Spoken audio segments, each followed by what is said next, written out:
Hello guys, তোমাদের জন্য আরও নতুন একটা ভিডিও নিয়ে চলে এসেছি কই মাছ বাবা টিফিন কারিতে। তো মা এখানে লবণ আর হলুদ দিয়ে মাছটাকে ভালো করে মাখিয়ে নিল। মাখানোর পরে এর মধ্যে দিতে হবে, পেস্ট করতে হবে তোমাদের শুকনো লঙ্কা, পেঁয়াজ, আদা, রসুন, জিরে সব কিছুকে ভালো করে পেস্ট করে নিতে হবে। পেস্ট করে নেওয়ার পরে এটা আলাদা একটা পাত্রে ঢেলে নেবে, কারণ এর মধ্যে আরও অনেক কিছু যাবে তো সেজন্য। তো এখানে মা মশলাটা ভালো করে বার করে নিচ্ছে।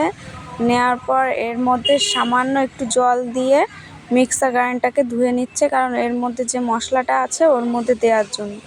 তো এবার এর মধ্যে লবণ দিয়ে দিল স্বাদ মতো, তোমরা বুঝেই দেবে, যে যেমন খায় তেমন।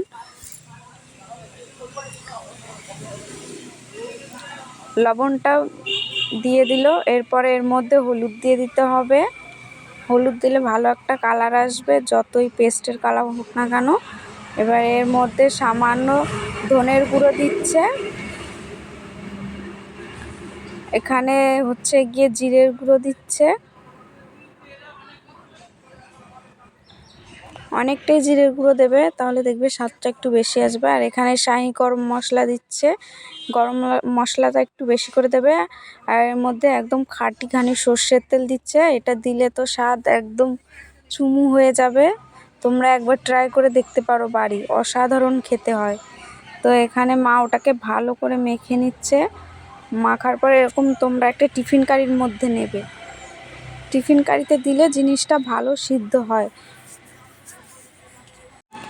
তো মা এখানে একটা একটা করে মাছ ওর মধ্যে সাজিয়ে সাজিয়ে দিচ্ছে। এবার মাছগুলোকে ভালো করে মশলা দিয়ে মাখতে হবে, মেখে একদম তারপরে উপর দিয়ে একটু সর্ষের তেল দেবে। মাছগুলোকে আগে ভালো করে মশলা দিয়ে ম্যারিনেট করে নেবে। মশলাটা মাছের মধ্যে ভালো করে না লাগলে তাহলে টেস্ট আসবে না। আর তোমরা একটু আমার কথাটা ইগনোর করো, কারণ আমি প্রথমবার ভিডিও করছি তো ওই জন্য। ভালো লাগলে একটা লাইক করে দিও, কমেন্ট করে দিও। তো মা এখানে মাছটাকে ভালো করে মেখে নিল। নেওয়ার পর সেই মিক্সার গ্রাইন্ড ধোয়া জলটা ওর মধ্যে দিয়ে দিল। একটু জল দিলে ভালো হয়, তাহলে মাছটা সিদ্ধ হতে ভালো হবে। এর মধ্যে মা কটা কাঁচা লঙ্কা দিয়ে দেবে, যারা যেমন খায় ঝাল। আমরা তো প্রচণ্ড ঝাল খাই, ওই জন্য ওর মধ্যে একটা একটা করে কাঁচা লঙ্কা দিয়ে দিল। ভাত খাওয়ার সময় কাঁচা লঙ্কাটা ভেঙে ওর মধ্যে দিয়ে খেলে অসাধারণ স্বাদ লাগে। এবার এর মধ্যে উপর দিয়ে আরেকটু সর্ষের তেল দিয়ে দেবে। তোমরা চেষ্টা করবে যাতে সর্ষের তেলটা খাঁটি হয় একদম। এটা আমাদের মাঠেরই, বাবা এটাকে মেশিন থেকে ভাঙিয়ে এনেছে। এবার এই মাছটাকে ভালো করে আটকে দিতে হবে।